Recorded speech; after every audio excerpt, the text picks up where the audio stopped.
Welcome, everybody, back to episode 9 of Journey to the NFL Draft, State of Your Franchise. My name is Sean, and this over here, bum, is John, and we're here to bring it hot Dallas Cowboy style. Shut the fuck.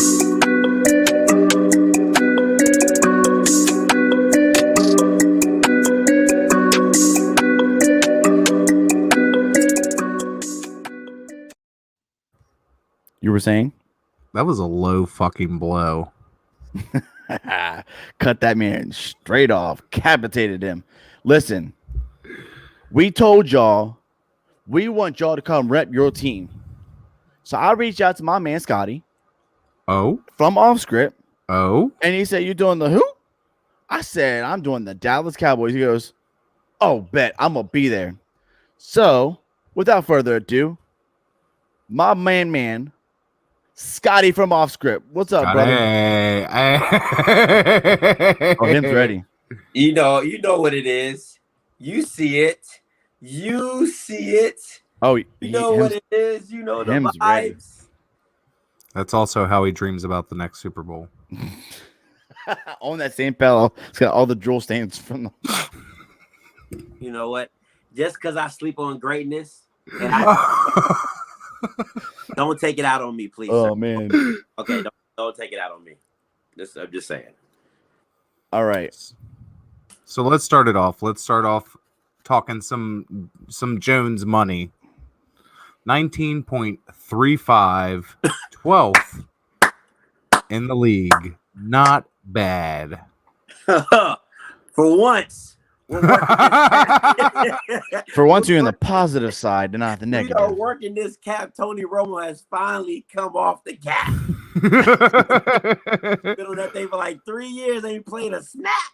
But yeah, man. I listen. The Jones. Well, I can't even say the Jones. It's really Steven. Steven has done a good job of maneuvering the cap, not overpaying for free agents like we usually do, like the football team. And you know, we've tried to keep contracts manageable. I will say this: he overpaid for Zeke. I'm gonna just come out and say that. About money. Now. This is my thing, and I'm probably going too deep for you guys early. I do apologize, but did Zeke deserve to get paid? Yes. Was he the catalyst for the team? Yes. But in the NFL, running backs aren't valuable. Like that's just so right. Running backs are very expendable because we were just talking about this the other day when we were talking about the dang Colts. All their damn running backs. Yeah. So you have all these running backs and no jobs for running backs. It's you can do it by a committee. You can do it by one. But the thing that makes running back so invaluable is you can get a serviceable running back in the 7th round, in the 5th round, in the 3rd round. Right. So technically, let's say you want a Zeke. Okay, you can't find a Zeke. Well, let me get a 3rd rounder and a 5th rounder. Let me get a 3rd rounder with speed, a 5th rounder with power. Now I got 2 backs to give me. You see what I'm saying? I got 2 backs to do the job of one. Look at 2013 football team. Alfred Morris, 6th round, Florida Atlantic University. You know what I'm saying? And running backs have the easiest transition to the NFL because it's just instinct. It's all it's pretty much instinct, reading the holes, you know, cuts, spins, juke, speed, you know what I'm saying? So it doesn't take a lot it doesn't take much to get a lot out of a running back in the NFL if you got to scheme it up right. And I mean, think about it. You listen, the guy from San Francisco, Kyle Shanahan. Listen, man, you can give him a Pop Warner running back, he'll go for it. Yeah. Speaking of which, that's who the coach was. That's who the offensive coordinator was when the football team drafted Alfred Morris. Correct. So that's he's groomed in that running back system, that zone read. Right. You know, I mean, Mike Shanahan has won back-to-back Super Bowls with that scheme. So why not? And one thing about the NFL, a lot of things change, but the basics don't. You need to run the ball and you need to pass the ball. You know what I'm saying? Effectively. And blocking schemes are one of those. So you run a zone blocking scheme. You got a right running back who can read the holes and hit it. You can have a Clinton Portis. You can have an Alfred Morris. You can have, Raheem Morstead and Jarek McKinnon. You can have all them boys go for over 300-400 yards, 500 yards in the season. I'll throw one back since we're talking about the Cowboys. How about Marion Barber? Missing the Barbarian. That was my guy. That was my. I love me some. Now, where they messed up was when they made him a feature back. He wasn't a feature back. Right. You know what I'm saying? Like, don't get me wrong. He's electrifying, but he wasn't a feature guy. They should have kept him in that second, third down role. Out the backfield. Spell back. But he did his job really well. I mean, really, really well. So it is what it is. But overall, I like that our cap is low. It's not. We're not super high. We're not super under the cap. We're just, we can make some moves, and I think that's where the Cowboys need to be. Let's make some moves. Let's go to free agency because that's exciting. There's a guy currently on the roster that I think that's your favorite player. Wears the jersey number 4. I believe you went on social media with that jersey and look, oh yeah, I got that Dak. Early, I did. Yeah. The first 2 years I was riding the back. Listen. Hey, I'll call a spade a spade. The first couple years I was a Dak fan. I'm not going to lie. All right. But then you showed his true colors. It's like any relationship. Once you get out the love phase. The honeymoon phase. Once you get out that honeymoon phase, and I'm like, what are you really doing for me though? You know what I'm saying? Like, what are you really doing? And then when I look at the numbers and I look at the stats, I'm like, not doing too much. So are you comparing Dak to a cheating girlfriend? I'm comparing Dak. While I'm out here working, what are you doing? What are you doing? What are you doing? I that and spending on the money. Girlfriend, because I feel like he keeps showing you this. He keeps doing the same thing to you, and you keep going back.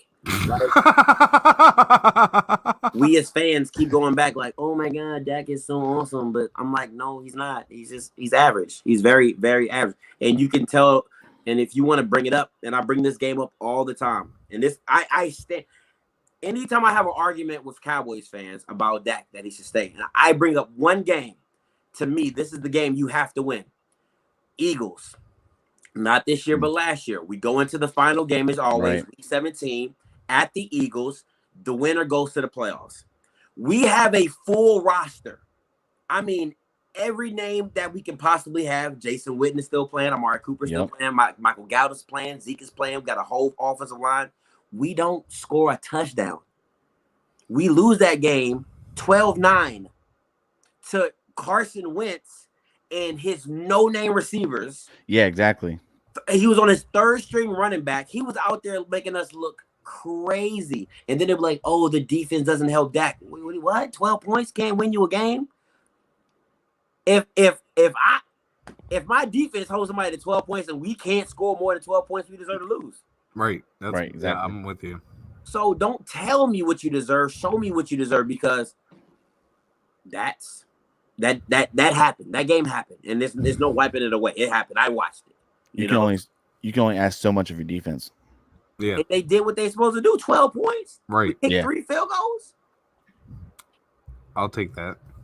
So to me, that's why I'm not a Carson Wentz fan, but head to head, he showed me a lot more than Dak did. That's all I'm gonna say. That in that game, that game, he showed me more than what Dak could do. Like, because listen, I've said this analogy. I said Dak is a chef that has all the ingredients, all the seasonings, the stainless steel appliances, the Rachel Ray pots and pans, and still fucks up the meal. You be like, God dang, like I can't not see you mess up this meal. I gave you the state-of-the-art facility, and you fucked my meal all the way up. All the way up.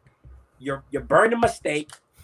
My eggs are overcooked. My grits are runny. Like, what we doing? So listen. Don't get me on a tangent. Go ahead, y'all. All right. So we're gonna go ahead and say and go along with you and say, forget Dak. Forget Dak. Uh-oh, here we go. Get in on the Watson Russell Wilson extravaganza is what I say. Man, listen, I would give up 3 first-round picks and the white girl and give Deshaun Watson part ownership of whatever. Listen, I would give Deshaun whatever he wanted, bro. I'm not even gonna lie to you. I would give Deshaun Watson. I would give him the key to the city.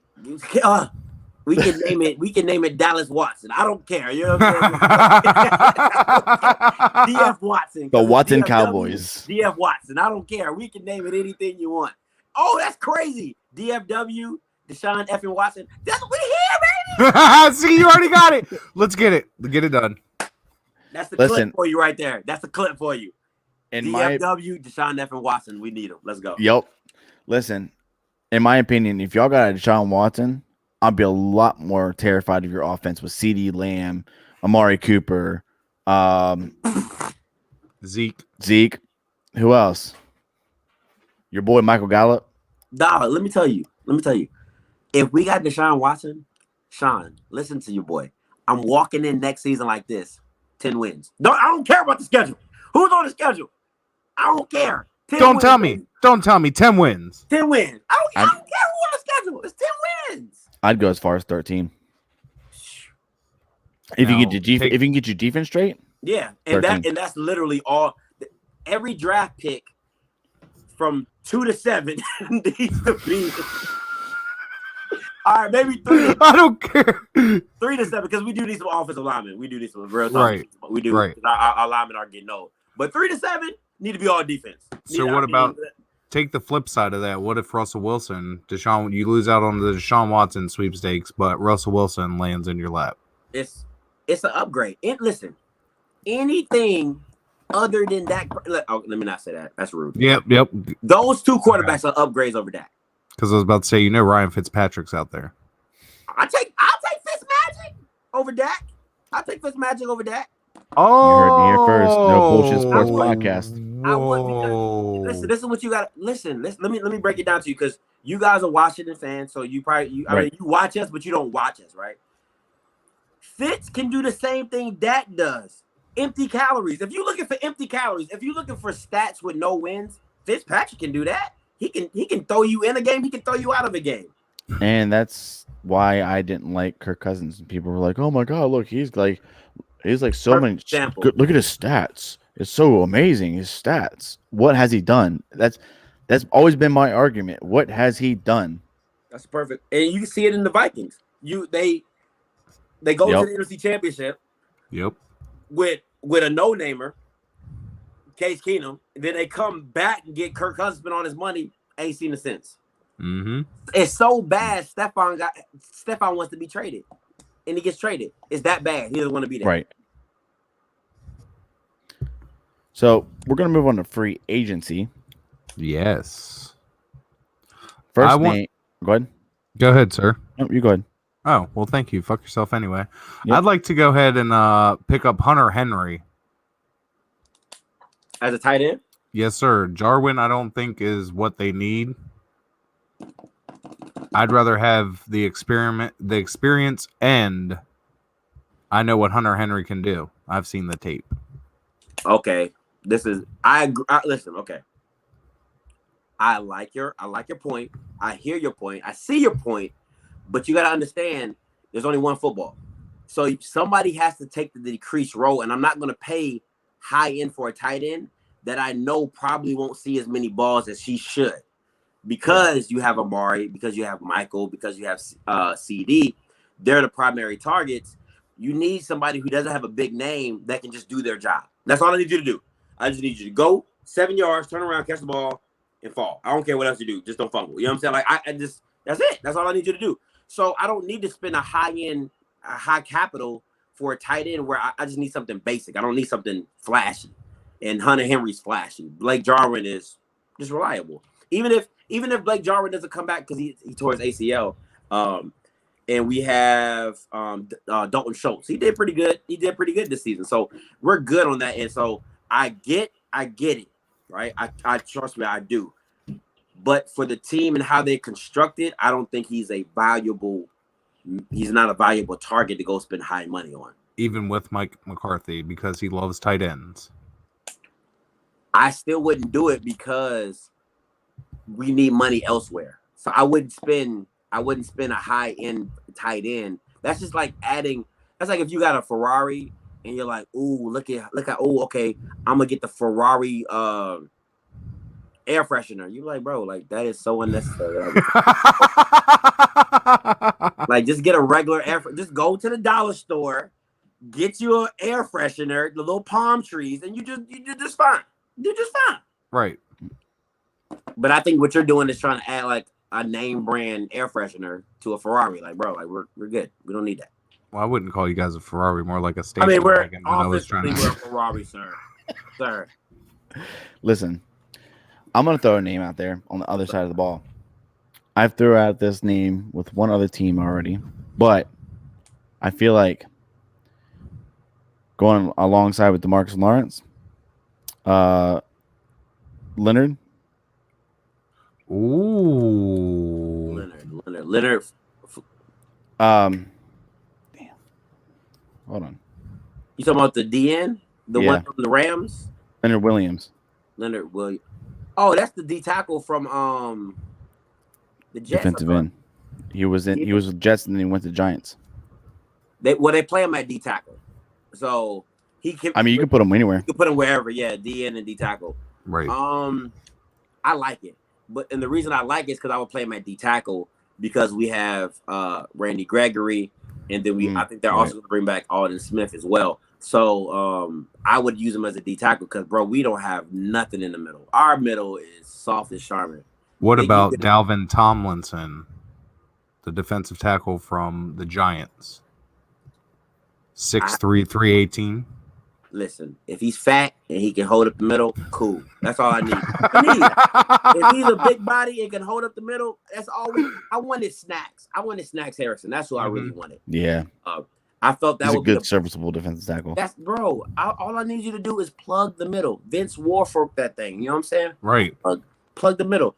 And I think Dallas has for a long time negated that position. Like they just try to get these fast, speedy D tackles who can get up the field. But then they get washed in like zone reads and power option and trap blocks. And I'm looking at them just go flying. I'm like, bro, like they get caught up on a trap block and they on the ground. I'm like, here we go. They're running right up our I mean, y'all did it. Antonio Gibson did it again. Yeah. You couldn't stop a dang on herd of crawling babies.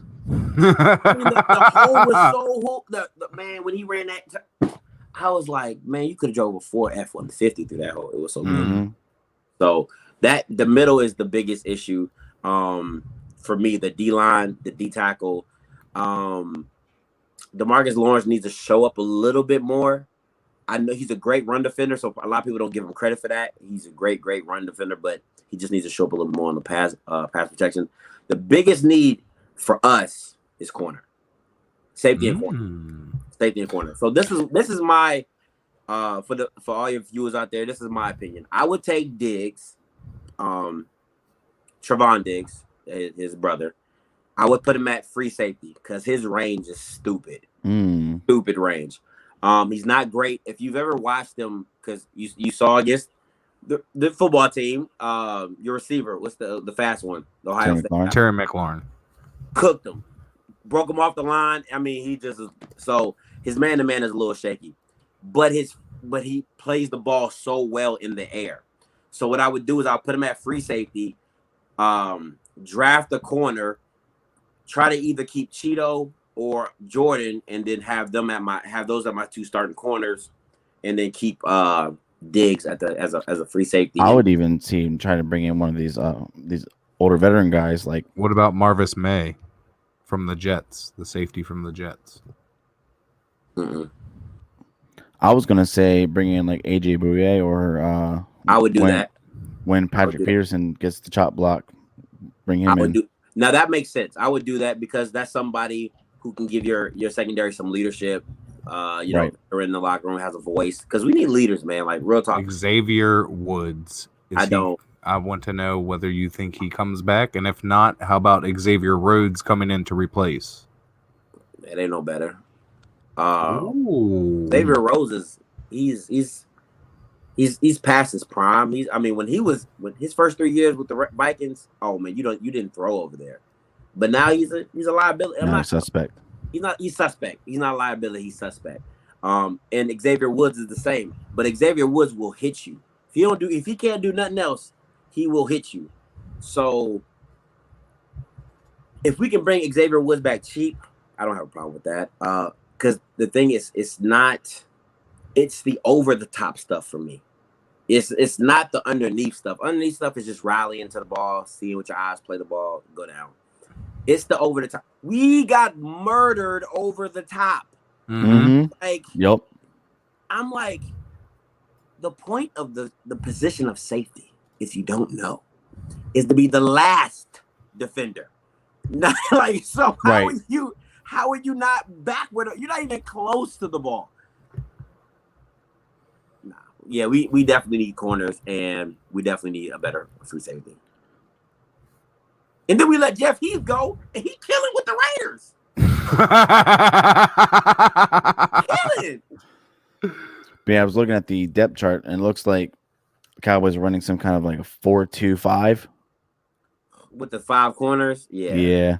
Well, 3 corners and 2 safeties. Yeah. So pretty much is the D ends and the linebackers are interchangeable. You know, because they put their hand in the ground, stand up, and things like that. It works when it's all disciplined. You know, that's that chaos defense that the Ravens used to run back in the day. Yep. But when you don't got Ed Reed and you ain't got Ray Lewis and you ain't got Haloti Ngata, you know, and Terrell Suggs, that stuff don't work the same, man. You had guys that can get to the quarterback. You had guys in the second level, and you have guys in the third level. It just don't hit the same. You know what I'm saying? You have to have playmakers that make plays. Mm-hmm. Simple. So, speaking of which, let's go ahead and switch over to the draft. Let's get it. Cowboys have the 10th overall pick in the 2021 NFL draft, which is, I think, in Cleveland. Could be wrong. Is it in Cleveland? You're right. Okay. All right. So, at number 10, I had the Cowboys selecting Patrick Surtain II, cornerback out of Alabama. Here's why. We've already seen a project in Antoine Winfield and killing Tampa Bay, killing it. Why not? What do you have to lose? Antoine didn't play for he played for Minnesota, didn't he? Minnesota first. Yeah, he played for Minnesota. So, but Antoine Winfield Jr. plays in Tampa Bay. Yeah, no, I'm saying like he went to college at Minnesota. Yeah, Antoine Winfield Jr. went to college at Minnesota. Okay, so like I said, we do need corners. I said that. I know. I said that. Right. But I like flash in the draft. That to me, like, I probably would have picked Johnny Manziel. I'm that guy. You know what I'm saying? There's no way I'm picking the O lineman that like super all pro now. You know what I'm saying? Like I wouldn't pick him. I'm not gonna lie to you. So maybe my opinion doesn't matter. But I did, and you know this, Sean. I did call the CeeDee Lamb pick last year. You did. I'm like, nah, there's no way. There's no way. I called it from like 8. I was like, if he go, no, John, no lie. If you go, I got it on my live. Listen, I was going crazy. I was watching it. It got to 10. Couple people was going. I said, Cowboys gonna get CeeDee Lamb. 11 came. I said, Cowboys gonna get CeeDee Lamb. All the way to 16. I said, here comes CeeDee Lamb. With the 16th pick of the 2020 NFL Draft, the Dallas Cowboys select CeeDee Lamb, wide receiver. Well, it wasn't like that. Roger Goodell was in his, little. It is like, oh yeah, yeah, you're right. Nice old sofa, big old TV in the back. But so, and some draft picks have us taking a lineman, the big guy from I think Oregon. I picked Samuel Cormy from offensive tackle from Northwestern. Northwestern, yeah. Once again, I like flash. I know you like flash. I know you got to build your team. Are you going to be? Are you into so flashy that you're okay with a Mac Jones pick right here? I don't like Mac Jones. I don't. It's a flashy. It's a big name. It is, but it's not flash to me. It's safe. that's a safe pick because you're like, because with Alabama quarterbacks, you never know, is it the players Right, or the scheme. system. Yep. You know what I'm saying? Like, is Right. it because listen, think about this, and I know we get off topic. Think about this. In the past 5 years, right? Alabama has had Najee Harris, Derrick Henry, Bo Scarborough. Bo Scarborough. They had the guy from Arizona, the running back, Kenyon Drake. So, the dude from the Saints that just let him go. Mark Ingram. So yeah. Trent Richardson. Like, Yeah. Holy shit, who's playing in Mexico right now? You know what I'm saying? So what I'm saying is that half of the NFL starting backs came out of Alabama. Like, right. I mean, Julio Jones, Calvin Ridley. I mean, you just start you name these players, they are impactful guys. So if I'm a quarterback, literally I can have one eye and still be productive. Right. You know what I'm saying? Because I just throw it up to whoever and they're gonna make plays. Down with it. Yeah. And then don't even talk about them old linemen. Right. They always go in the first round. Yep. Mm-hmm. So you just don't know how good somebody is in that system. That's all I'm saying. If you so who would you take from Alabama, you're good. You want to get a D lineman from Alabama, you good. You want to get offensive lineman from Alabama, you good. Want to get a receiver, you're good. So at number 10, who would you take? I would trade for Justin. I'm a fan. Ooh. And we just talked earlier about giving up a commodity, something you know for something you don't know. That's true. Yeah, exactly. But I love Justin Fields. I really do. If I was Atlanta, and I know if I was Atlanta, there's no way he gets past me. There's no way he gets past me. It's like the secondary coming of Michael Vick. Not saying he's Michael Vick. I'm just saying like to be in an all-black city to have a black quarterback, that's just tickets. That's tickets. I'm selling tickets. But I would trade up for Justin Fields. That's not going to happen. So at that pick, I would be okay with Patrick Surtain because to me, it's a true need for what our defense needs. See, that's what my thought. If there was if they couldn't hit any trades, they couldn't get Deshaun Watson or even Russell Wilson. Why not try to fix that defense? Bring in somebody who can. You can't do that because Denver will be selecting him at number 9, which is why I didn't select him. Who? Patrick Surtain the second will be. They're going to go quarterback, bro. Yeah, I gotta go quarterback. Denver. They'll be taking care of that in free agency. And now, see, we're giving everything away. My bad. Yeah, my bad. Yeah. I went one further, right? What's up? And I went round 2. Ooh. And at 44, I have the Cowboys addressing offensive lineman Liam Ickenberg, offensive tackle from Notre Dame. Okay. Yes. And they make O linemen. He is a instant starter. Mm-hmm. He can be. He's a plug and play, or you can trade one of your offensive linemen, get rid of one of your offensive linemen. Now is he a tackle? Plug him in. He's a tackle. Okay, cool. So because we need a swing tackle for Tyron, you know what I'm saying, and Lyell. So that works perfect. That's a perfect suggestion, Sean. Like I said, I'm not a super draft guy. I just know who I like. Like I like Michael Gallup when he came out. I liked CeeDee Lamb when he came out. Mm-hmm. I like Dez Bryant when he came out. So I like receivers. I'm a receiver type of guy. You're a receiver. I play receiver. You know what I'm saying? So, but if I was Dallas, I gotta get off that. If you're not going to 100%. trade him, and you're not going to, if you're not going to pay him what he wants, you're not going to trade him. I can't let you walk for free, and then I'm stuck with no quarterback. Right. You see what I'm saying? So to me, my thing is I gotta go get somebody, and I don't like Zach. I like Justin. I like Trey.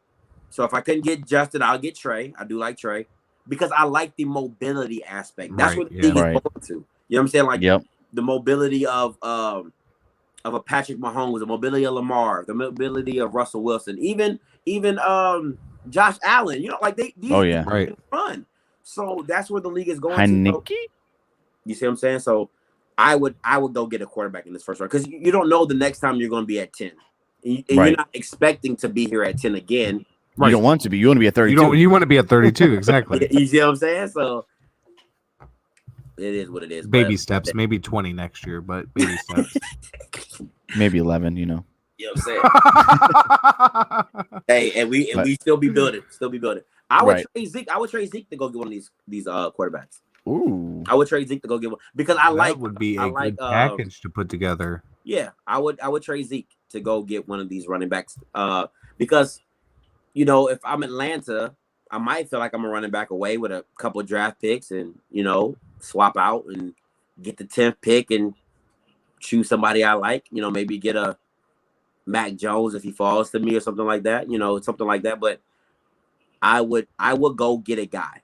But that's me being flashy. But I would have to go get a guy because I'm not letting you walk for free, bro. You know what I'm saying? It's not. If I'm not going to trade you, I gotta get somebody. Mm-hmm. Right. You're not about to leave me stranded because you're the only quarterback on my roster. No. All right, man. Well, I appreciate you coming on.